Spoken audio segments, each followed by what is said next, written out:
From Bangladesh to Indian parliament the talk of the town is कि कैसे Bangladeshi Hindus अपने ही देश में चैन की सांस नहीं ले पा रहे हैं। 4 महीने बीत चुके हैं since Sheikh Hasina the former PM of Bangladesh has fled the country after a massive and deadly student protest. लेकिन न्यूज और रील्स में you guys must have heard the name of Bangladesh pop up again, but why? बात वापस तब पड़ती है जब चिन्मय कृष्णदास पर एफआईआर होती है 30 अक्टूबर को और अरेस्टिंग भी हो जाती है by the Dhaka detective branch on 25 November. But you must think why the arrest? Chinmay Das नाम के एक मॉन्क पर सेडिशन के चार्जेस लगते हैं because allegedly he hoisted a saffron flag above the Bangladesh's official flag. ये बोला गया that during a meeting at Bangladesh's Sanatan Jagran Manch, the monk insulted the Bangladesh's flag. FIR कौन करता है? Firoz Khan, who was the general secretary of Bangladesh National Party. मजाक की बात तो ये है कि फिरोज खान को ही पार्टी से निकाल दिया गया because the party did not see any merit in filing a case for sedition. और दूसरा कि फिरोज खान को ये लगता है चिन्मय या प्रोटेस्टर्स जो ये चीज़ों पे फंसे हुए हैं इनके पीछे बांग्लादेश की गवर्नमेंट को डिस्टेबलाइज करने का कोई एम है।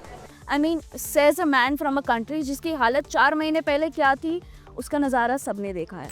लेकिन खैर, who is Chinmay Das? Chinmay Das is a Bangladeshi Hindu monk, community leader and spokesperson of Bangladesh Sanatan Jagran Manch. ये सबके साथ साथ he was also a part of ISKCON.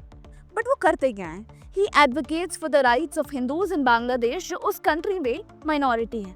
But before we move on, it's important to know that Chinmay was temporarily suspended by ISKCON's International Child Protection Office, and to date he remains suspended. लेकिन कुछ लोगों ने फिर ये अफवाह उड़ानी शुरू कर दी कि इस्कॉन ने भी इस मैटर से अपना पल्ला झाड़ लिया। But no, ISKCON did put out a statement clarifying that they stand with Chinmay Krishnadas and so did the Indian Sarkar. They were concerned about the going on atrocities against Bangladeshi Hindus. But what are these atrocities against Hindus in Bangladesh? I think simple सा logic है, अगर एक देश में कोई majority में religion है हम उसमें माइनॉरिटीज पे अत्याचार ना हो तो हम अपनी ताकत थोड़ी दिखा पाते हैं।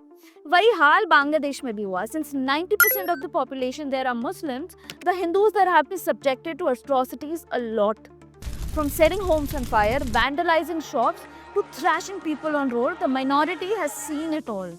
बट ये आज की बात नहीं है यार, it dates back to the point जब बाबरी मस्जिद इंडिया में काफी न्यूज में था ना। The Hindus in Bangladesh even then face atrocities. According to Bangladeshi human rights group, they reported at least 3679 attack on Hindu community between January 2013 to September 2021, which includes vandalism, arson and targeted violence. Latest update क्या है? I think only if it was not enough, 2 और monks को arrest कर लिया गया है। और सिर्फ इतना ही नहीं, एक याचिका भी दर्ज की गई थी to ban ISKCON, but the apex court of Bangladesh denied it. इसके साथ साथ कई बैंक अकाउंट्स भी फ्रीज कर दिए गए हैं। And lastly 63 members of ISKCON की इंडिया में ट्रैवल करने पर भी बैन लगा दिया गया है, even when they have working visas and valid passports. Bangladesh का प्लान क्या है? अपनी जूझती हुई कंट्री को बचाना या to continue prosecuting the minorities, which seems like an easy escape for them.